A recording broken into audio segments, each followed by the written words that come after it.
Alright guys, today we're going to be reacting to Dang Matt Smith, reacting to true story scary animations. So, let's get right into it. Ooh, ow, my back. Ugh, I look like somebody's grandma. But reacting to true story scary animations. Guys, it's a brand spanking new one. And you guys already know, get your snacks. Go ahead, get the popcorn, the chips, the candy, the soda, the peanuts. What else y'all eat? The pizza, anything. Grab it. That's what she's... Anyway, and if I carried your childhood, or if I'm carrying your childhood, then please give the video a like and get this video to 1 million views, please. And boy, you better that out of here. And gotta give a shout out to MJV Animations. They're the ones that made these amazing animations we're about to watch. Click the link in the description below, check them out. Woo, we ready? Let's go. Turn the lights off, get your blankets, and let's do it. Here we go. It was snowing on this Halloween. Me and my friend group were all planning to have a big night of trick-or-treating, but with the snow coming down pretty heavily, a lot of their parents wouldn't let them out for too long. To be fair, it usually wasn't this bad in October around here, but for the last week, our city was in the middle of an early snowstorm. Anyway, it ended up being just me and my friends John and Hayden. They were still able and willing to go trick-or-treating. We all put on some heavy snow gear, boots, jackets, hats, all that stuff. Pretty much the only parts of our costumes you could see were the masks we were wearing. We started trick-or-treating. For the first couple hours, there were a decent amount of kids running around doing the same as us. But once the sun got lower, it was basically just us three, walking around in the snow. We continued going door to door, eventually getting up to one of the houses on the corner of the block. There was nothing unusual about it. We went up, knocked on the door, and got candy from the older woman that lived there. But it was when we turned to leave the porch that we walked past a man on the driveway. Oh. He had a thick jacket on, and a really creepy mask. More creepy than the typical ones you see, as this one looked kind of realistic. Is that Momo? Even having long black hair attached to it, draping over his shoulders. Hayden said he recognized the mask as Momo, which if you were around on the internet about a decade ago, you've probably heard of it. It's unsettling to say the least, but definitely not something most younger kids would be comfortable with seeing, even on Halloween. We all noticed him, and felt really weird about it. The man wasn't walking up or down the driveway. He was just standing there in the snow, watching us. We continued down the sidewalk, turning back a few times to look at him. But If you guys don't know who Momo is, this is Momo. That. Alright, let's get right back into it. But the blizzard quickly covered up our view of him. I think another thing that made us feel a little uneasy about it was that it was clearly a man, not a kid. He was tall and completely alone out there. So what was he doing? John convinced us to skip a few houses, just to be safe. I don't think any of us wanted to run into that guy again. Yeah, not today. We crossed over to the next street and got back to going door to door. Have to say, the whiteout from the snow keeping us from seeing anything more than a house or two down the road made things a lot more uncomfortable. We had no idea if the man was still out there. I think 30 minutes passed. The sun was fully down, and even the streetlights were barely beaming through the falling snow. It was around then that John said he had to go back home, since his parents told him to be back by sundown, if it was still snowing. Hayden and I walked with him back to his house, then decided on what to do with just the two of us.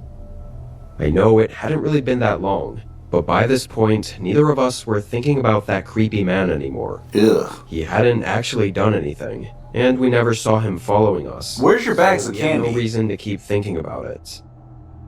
Me and Hayden went to a few more doors and got some more candy, before we both were getting really cold and found ourselves just not enjoying it too much.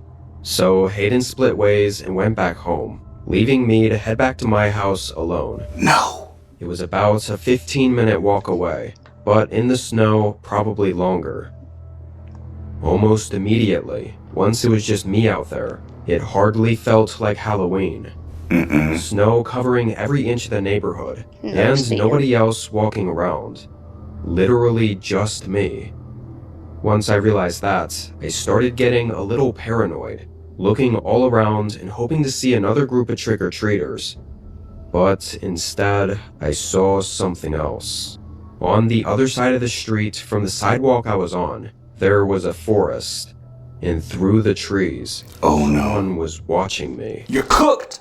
At first, I just saw his figure, standing far back, and mostly covered by the darkness and the falling snow. But as I continued walking and looking across the street, the figure moved with me, matching my pace and staying in view of me. I started to walk faster, eventually getting to a turn where I could go deeper into the neighborhood, where there were more houses and no forest. Run, man! But the figure followed.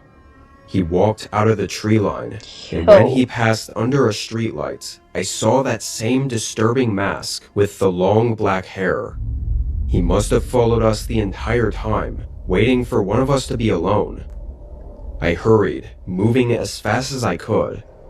The empty and quiet streets made it feel like I was running for my life in an abandoned neighborhood. That's as fast as you When can I go? made it home, I locked the door behind me, but for some reason didn't tell my parents what was happening.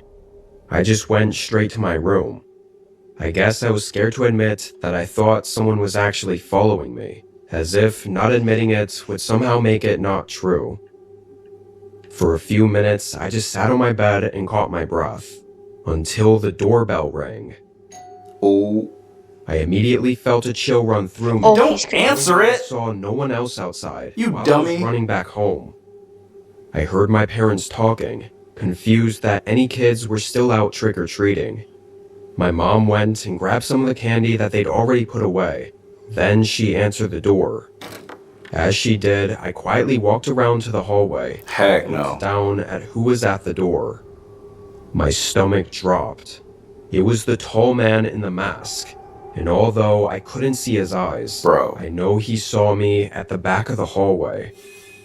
He didn't even take any candy or say anything to my mom. He just walked away. Likely, the man was hoping I would be alone. My mom found it really creepy and strange, knowing as well that it was an adult, but she assumed it was just a dumb Halloween prank.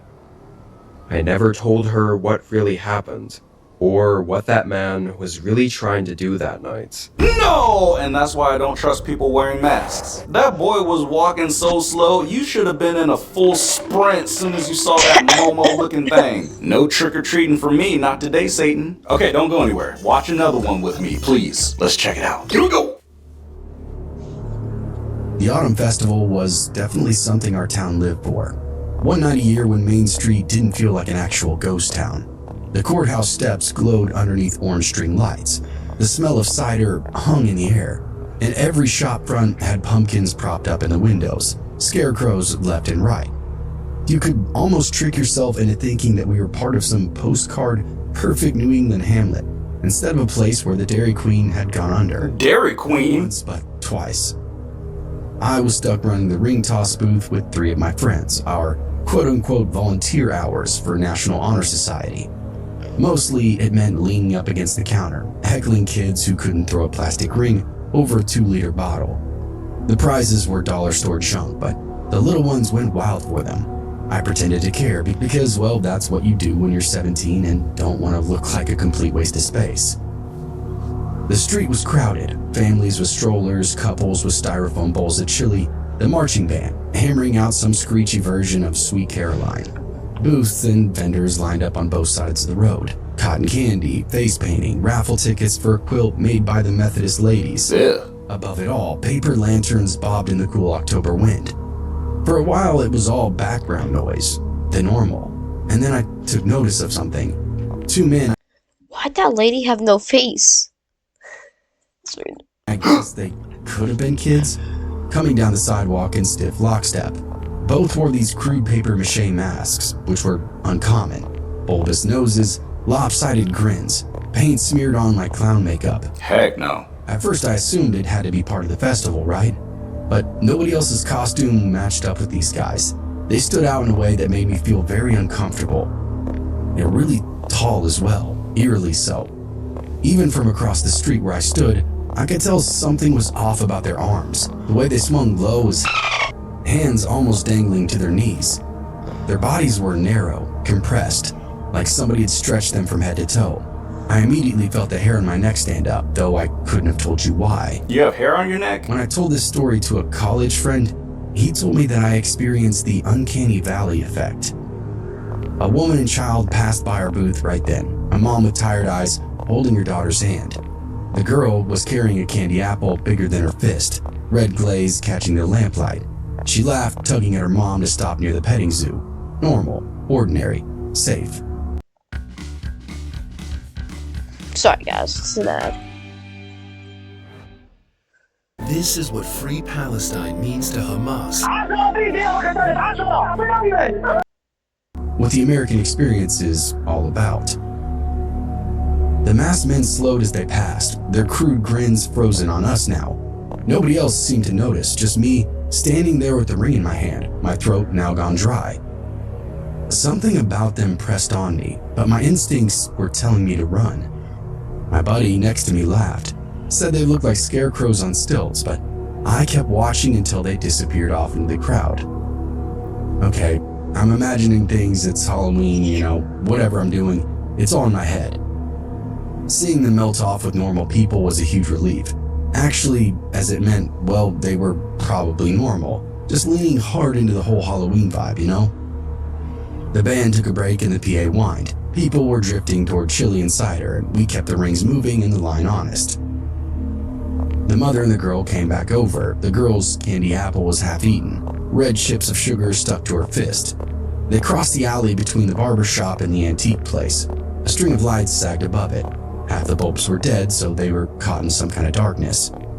Then, 10 steps behind them though, the two masked men were altering their course the same way, and they turned like a rolling tide. You see that? I asked. Hayes squinted. The sheriff stood by the dunk tank, towel over his shoulder, laughing with the volunteers. The mother glanced back, tightening her grip on the girl, and started to move faster. Then the tall guys went turbo, and quickly closed the distance in a second. They flanked the girls, and had them cornered before I knew it. Why are y'all in the alley? Moved and ran. I heard Hayes swear and then followed me.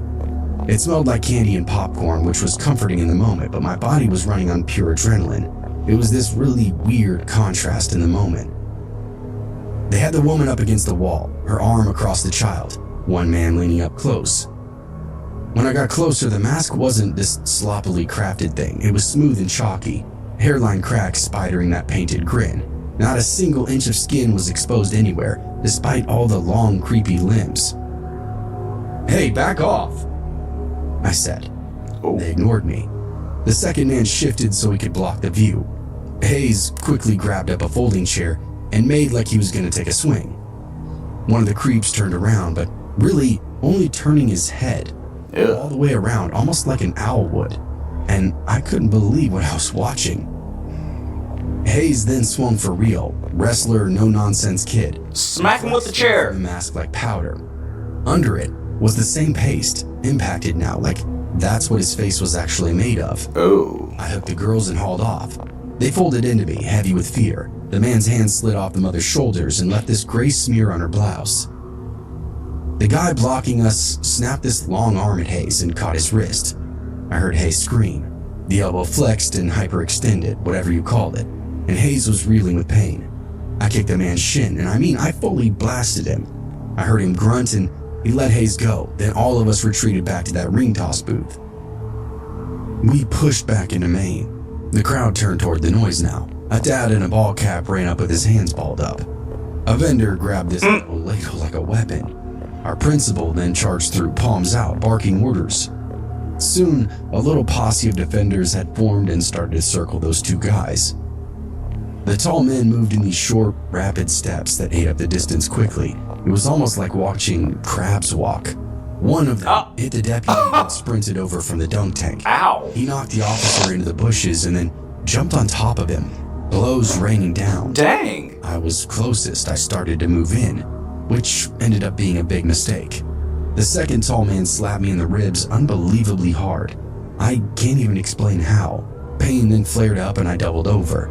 It was almost like getting hit with a brick. Hayes hauled me up and dragged me back to the booth, and the others cut in and circled. The little girl was now sobbing, and the mother kept whispering to her that it's okay. People flooded the alley and froze when they saw the faces. They didn't have weapons or anything. It was just how creepy they looked up close. People were calling for them to freeze, hold up, stand down, but nothing was getting through to them. They resorted to threats and still didn't get any kind of response. A folding chair then arced through the air. Ow. The guy didn't stumble an inch though, and they moved toward the park end of Main where the pines stood tall and dark. A plastic perimeter fence ran the end of the line, and the men didn't jump it. They slipped through the gaps, just off the ground, bodies flattening and sliding. The fence didn't make a sound as they passed through it. A deputy fired off into the tree line, a shot that Pew, cracked pew. and vanished into the pines. You missed. Then, noise rushed back. A generator stuttered. People screamed. We couldn't believe this idiot had just discharged a firearm, but after seeing that, I guess I don't really blame him. The mother sank to the curb, cradling her baby. Her blouse had that gray streak that flaked when she moved. The sheriff took everything in and barked out orders. Cones went up, police tape, radios. He tried drunks in masks, and it sounded weak. The deputy had gotten beaten down and didn't make eye contact with anybody. The statements had come in, they were tall and local. They weren't human, the mask wouldn't come off. Somebody swore they heard a laugh and it sounded robotic, and others said there'd been no sound at all when they came in. It had everybody on this Men in Black thing for a while. EMTs would ice Hayes' elbow and taped it up. They checked me and pressed a cold pack to my ribs. They wrapped the girl up in a foil blanket and coaxed her into sipping a bottle of water. She That girl is traumatized. kept staring at the alley mouth, eyes blown wide like somebody had seen the other side of reality. By the time they got lights and bodies ready to search, the pines had already swallowed up any sign of them. The perimeter fence looked intact unless you peered up close, where a faint gray dust would paint some of the gaps. The sheriff closed the festival down early, pack up, lock it down, post cars. He ordered more lights, officers, and volunteers. People would nod along, but it was really bizarre to watch. I could tell nobody really knew what to do, so they were primed to buy into anything. We left in groups, and I Oh, sorry. walked home with Hayes and some other kids. My ribs still kind of burned. Hayes kept rubbing his elbow as if checking whether the joint would hold up for him. At home, I scrubbed that gray from my palms until the water ran clean.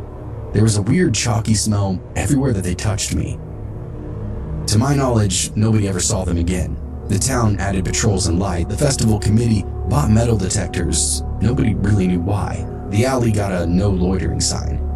People would try to call it a prank or a stunt, but I don't think it really stuck. Even the jokers walk straighter down the middle of the sidewalk now. Nobody wanted to get blamed for it. The sheriff stood in front of the courthouse steps the next morning, told the local paper it had been a couple of masked drunks, hopped up and looking for trouble. That was the official line, and he stuck to it. But everybody who had actually been there, the mothers clutching their kids, the dads who had charged in and been thrown aside, the high schoolers nursing their bruises, we all knew better. They seen the way those men moved, the way the masks cracked without coming off, the way the festival completely fell apart. Nobody said it out loud, but nobody bought the story either, and from then on, the festival committee approved floodlights at every corner. Volunteers would patrol, bag checks at the gates. Security tripled for every parade, every fair, and every market. And I guess, what else can you really do? There ain't nothing else you can really do. I mean, geez. Except get officers who can actually fight. There were like 100 of y'all, and you guys couldn't take out those two dudes. You couldn't subdue them. Come on now. I would have ran out of there. I would have been gone a long time ago. Yep. Gotta let everybody else handle. Alright. Hope you guys like this video. Drop a like and subscribe.